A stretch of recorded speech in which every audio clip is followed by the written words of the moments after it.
All right. Hi, everyone. My name is Nate, and I am the Director of Product Marketing and Strategy at Flatiron. And I kind of entered the product marketing sphere at Flatiron in 2016 as the solo product marketer, and have since then grown the team to 7 people today. And just for a little bit of level setting, for Flatiron, our mission is to improve lives by learning from the experience of every cancer patient. And this is basically in order to accelerate effective cancer drugs to market faster and improve the quality of treatment for cancer patients. And with that is actually the last Flatiron specific thing I'm going to say for this presentation, because I think that when we think about growing product marketing teams, it's kind of helpful to be a little bit company agnostic when we want to reflect and look at the things that can actually drive our product marketing expanse and really move our teams forward. So with that in mind, I'm actually curious, from a show of hands, who here is a solo product marketer at your organization? Okay, awesome. So about half of folks. And then show of hands, who here is looking to grow your product marketing org within the next 18 months?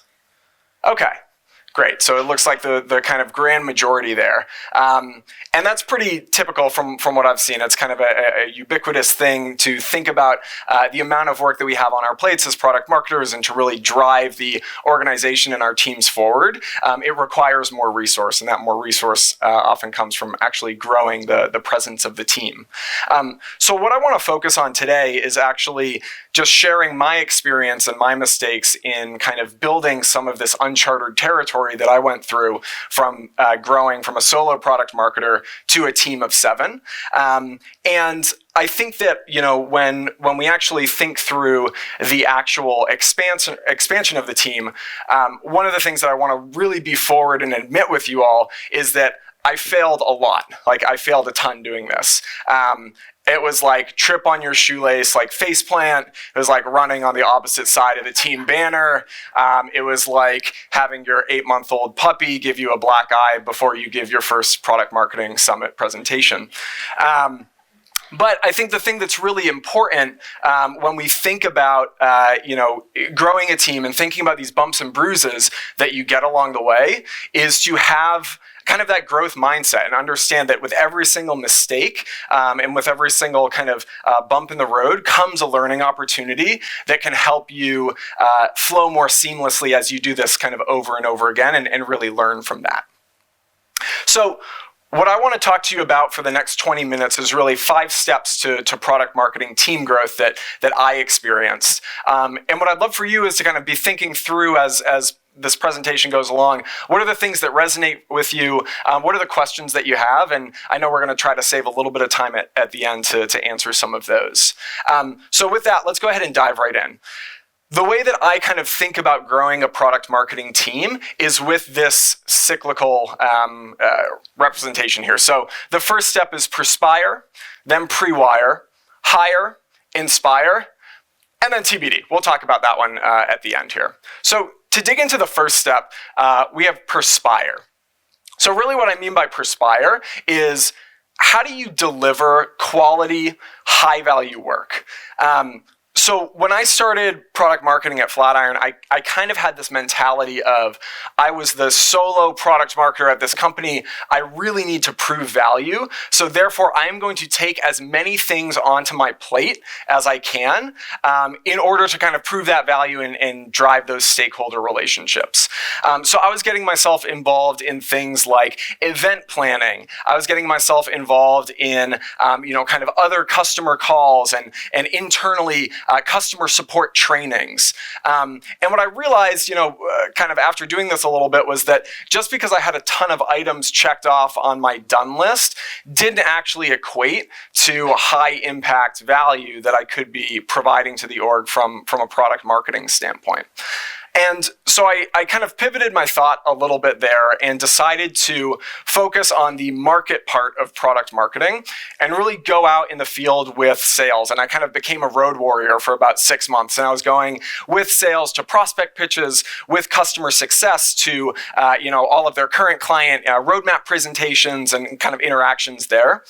And what I was doing was really just gaining this good understanding of the market, of the sentiments of our customers, really understanding what were the factors at play and what were actually keeping folks in our marketplace up at night, so I could actually use that to kind of impact the work that I was doing. What I also realized from going out in the field was what the actual internal Flatiron gaps were.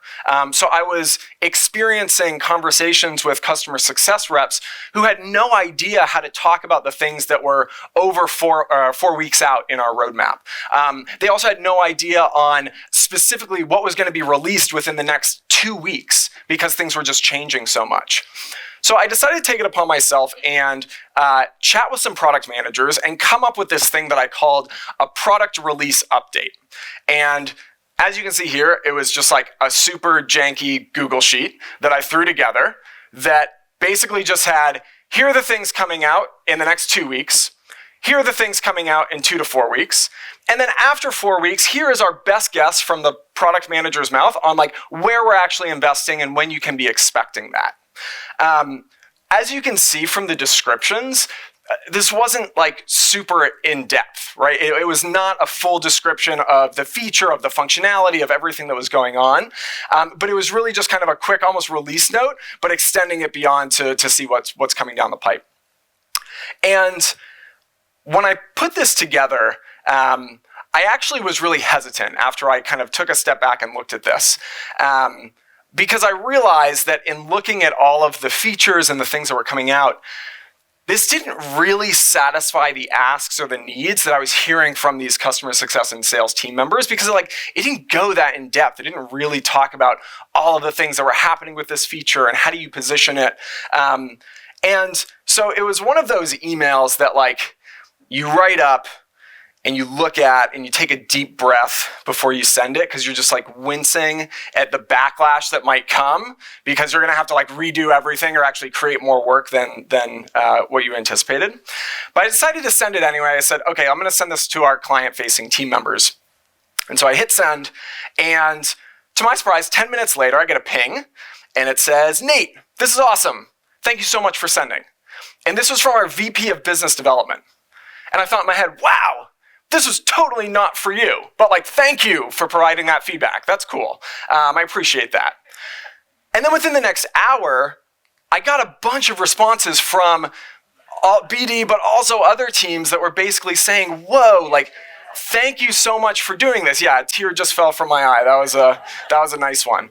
And what I realized in kind of looking through this was that my fear of it not being enough was actually something that it was the wrong mindset to take. Like, what really we were doing is we were trying to walk before we run, and make sure that we were providing a little bit of information that was satisfying the real need for these team members as they were kind of doing their interactions in the field. So when we actually think about Perspire in that first step, it's about getting your hands dirty, getting out in the field, making sure that you know the market so you can help to inform the work that you're doing. And also, high value doesn't always mean time intensive. Overall, the product release updates for the first time took me 2 hours. Every time after that, it was like 15 to 20-ish minutes. And that was the thing that year that probably was the highest impact deliverable that I made from a product marketing standpoint. So let's go on to our next step, pre-wire. So pre-wire is a word that we use a lot at Flatiron that really means like planting the seed. How do you make sure that you can influence folks by priming them beforehand to really get what you want? And so when we think about pre-wiring, it's really about gaining alignment on your value. And this is something that is especially important when you're talking about advocating for resource and advocating for additional resource. So one of the things that's really tough about pre-wiring is it's hard to pre-wire someone when your environment looks like this, okay? You are strapped by all of the to-dos that you have on your plate.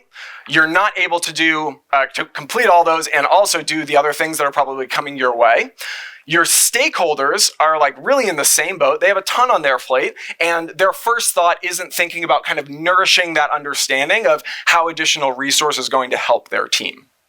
So how do you actually escape this environment?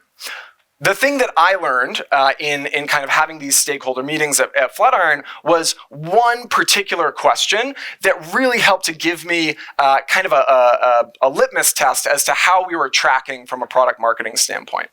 And that question is, what can I do to bring more value to you or your team?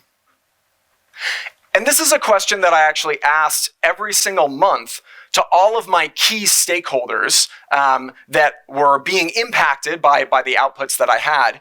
And this kind of does two things. On the one hand, obviously it gives you a really nice understanding as to where are the current gaps that those stakeholders are dealing with, what are their problems, what is keeping them up at night, and understanding where are the areas that you might be able to plug in from a product marketing definition standpoint.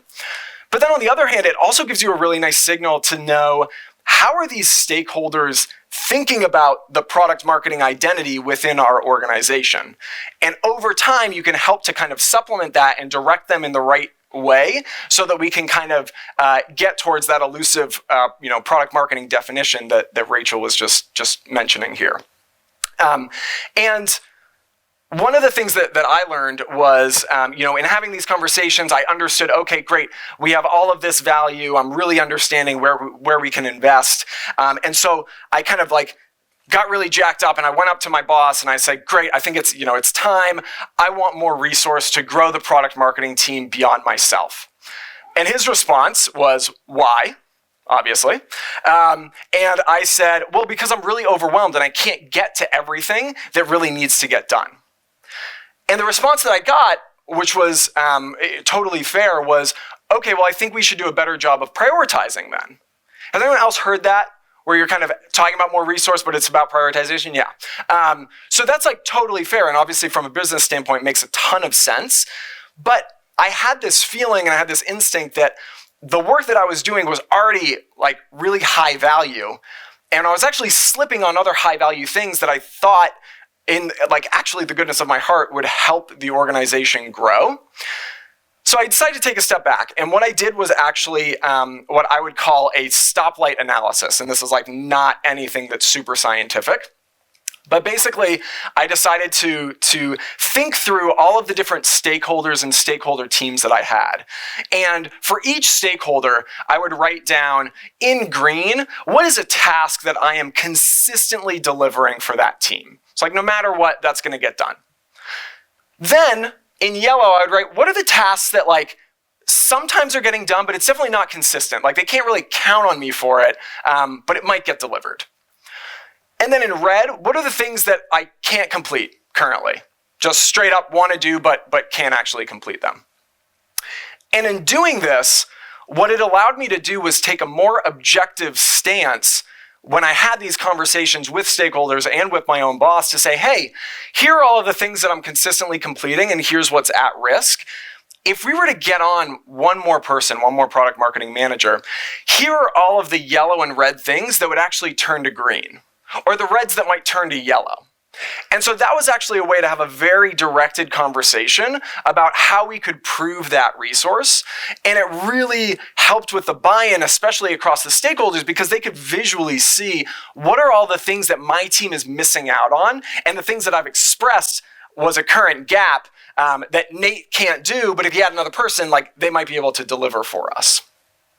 So this was something that was, really helpful as a tool, and I would definitely encourage you to think through this, even if not just from your own personal prioritization and management standpoint, to get kind of that holistic view of what your task list is looking like. So to recap on our second step, pre-wiring is about gaining alignment on your value. So number one, it's about checking in regularly on that value, and also it's about not asking for resource, but proving the resource. Understanding that kind of intrinsic why and that business value will help you take multiple steps forward. So let's go ahead and do our third step, hire. Arguably, this is probably the most exciting step as you're getting through, because you've proven the need for resource. You've basically been told, great, let's go ahead and find the next product marketing manager for your team. And that's awesome. So with hiring, the focus is on growing for today and tomorrow. And I would argue that despite this being the most exciting step that you can take, it is also the easiest one to botch. I will actually take a quote here for a second from Jeff Bezos. Now, I don't actually agree with everything Jeff Bezos says or does. Sorry, Christina. But I think this is a super, super salient point. I'd rather interview 50 people and not hire anyone than hire the wrong person. This is a really interesting point because I think as product marketers, and especially for those of you who are solo product marketers, or even if you're on a team of 5, but you're like so strapped, it is hard to get that holistic view of understanding how do we bring someone in not just as a Band-Aid, but to drive the team and to drive the organization forward. And I think that that's something that's really, really difficult because as we think about the actual workload, like the thing that you want to do is, throw up that task list and say, great, let's just like knock off a bunch and give them to someone else who comes in and just have them execute, so you can actually get your head above water and breathe and like think more strategically. But the thing that's really important is understanding to grow your product marketing team effectively, you not only have to be thinking about the problems of today, but what are going to be the problems and definitions of tomorrow. So a sage piece of advice that I got when I was thinking about growing the team was actually digging into product marketing manager competencies. So when we think about competencies for a particular role, when you think about the things that someone needs to come into your organization and succeed in that particular role, it actually is a really good kind of reflection and a good test to understand what are the actual key things that they need right now, like to be able to come in and hit the ground running, and then what are the things that maybe they could learn over time or could really help us in the future. So in thinking critically about these competencies, I came up with a list with actually my cross-functional stakeholders, and here's just a sample of some of the things that went on that list. So you'll notice things like the ability to structure and distill complex information or issues and cater communication, right? Entrepreneurial spirit with the ability to execute with minimal direction. This is an interesting one because for the scope of my team at that time, I knew someone needed to come in, and I didn't have the time to be able to direct them every which way. So I wanted someone with that nose for value and to be able to disambiguate an ambiguous situation. Obviously, gifted storytellers, the ability to cross-functionally influence, again, kind of organizational specific, but really, really important for someone's success, both in the moment and down the road. And I think that one of the things that also helped out was when we thought about our interviewing rounds, we actually segmented out certain competencies that the interviewers would be able to test on each given round. So no one was actually testing the full list of like 10 competencies. We could actually focus in and say, for these 3, these individuals are interviewing, how did that person do? That gave me such a better holistic view of the candidates where I could see beyond just our conversations. I think that something Brittany pointed out yesterday as well in her talk is super important around case studies as well. It is one thing to have someone interact with you in a conversation and share their past experience. It is another thing to make them sweat when you've given them a rubric and something to present on. And I would highly, highly, highly recommend making a case study that is doable. So you can't have too much like extremely company-specific things in there, but making it something that objectively you'd be able to test some of these competencies with a live presentation for that candidate. So to recap on the hire step, searching for competencies, not titles. I think from our show of hands that Rachel had us do earlier, we know that the majority of us didn't actually start in product marketing. So keep that in mind when you're searching through resumes and doing your sourcing. And then raising the bar, making sure you're hiring someone that can be kind of better than yourself, that can drive the team forward. So not just for today, but also for tomorrow. So that brings us to our 4th step, which is inspire. And when we think about inspiring, this is making the team part of something bigger. I'm still at this step. I think with our team, we have had 4 hiring waves since I've been in product marketing at Flatiron. And with each wave comes a great new set of talent, comes more scope and more input or outputs that we can have for the organization. But it also comes a little bit of a change in that identity. And being able to understand and craft and revisit, I would say, the vision that you have for your product marketing team is really, really important here. And one of the things that we're focusing on right now as a team is actually how do we redefine our team charter and our team vision so that it's up to date with all of the growth that my team has experienced, and make sure that people are aligned and make sure the team members are aligned, and those team members haven't actually been through all of the evolutions of the team that I have. So it feels like maybe our North Star is a little bit more distant for them because they weren't part of that organic creation. I think another part of this high-level vision is understanding how can you really connect the team's impact with the company-level objectives. So in 2019, we indexed really heavily on customer retention, kind of based on business goals as well as the skill sets that we had. And right now, we're struggling to hit our 2019 sales targets because of which. So we need to do a little bit of auto-correction. We need to do a little bit more of that definition to make sure we're really in line with those company goals. But I think thinking on the high level is one thing, and that's something that's really inspiring and make sure you're rallying around that North Star. But then on the other hand, don't forget about the day-to-day. I think that when we think about the actual engagement and skill building of our team members, that's a thing that day-to-day actually inspires them and engages them and helps to move them forward. So what I have on the screen here is just a sampling of some of the skills workshops that my team does every single quarter. It's something that I mandated. I did the first couple to share, but now we have a really good knowledge sharing across the team. And basically, this is a time every quarter for us to get together and learn a new skill. We can have a team member present on something that they're really effective at. We've done things like the definition of product marketing.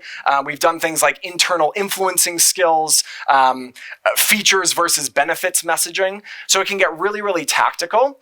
And this just provides a nice venue for the team to learn together and problem solve and creatively collaborate. And in our company engagement surveys, this has been one of the highest drivers of engagement for my team specifically, is the mentions of these quarterly workshops. So I would highly recommend doing that, focusing on that kind of day-to-day skill building and the scalable processes that you can create that can really drive the team beyond yourself. So in recapping, kind of from the Inspire standpoint, making the team part of something bigger is about refining and revisiting the vision. It's about driving engagement through skill building and knowledge sharing. And that brings us to our very last step, which is TBD. I'm not sure yet. I couldn't in good conscience close the cycle, because I do believe it is a cycle. I couldn't close the cycle because I haven't actually lived through this last step. Thinking through our theme beforehand with words that end in IRE, maybe it's retire. Just kidding, I don't think so. Definitely not retire. But I think that it probably does have something to do with the continual proving of ROI, or even something more lofty, like fundamentally changing the way that the business is conducted or the way that the business achieves their goals. But I think that's something that I'm excited to continue to discover. So as we recap growing a product marketing team, there's the 5 steps. We have perspire, deliver quality, high-value work; pre-wire, gain alignment on your value; hire, grow for today and tomorrow; inspire, make the team part of something bigger; and then TBD, we'll all figure it out together. Great. So before I close, I do want to kind of leave us with an action item.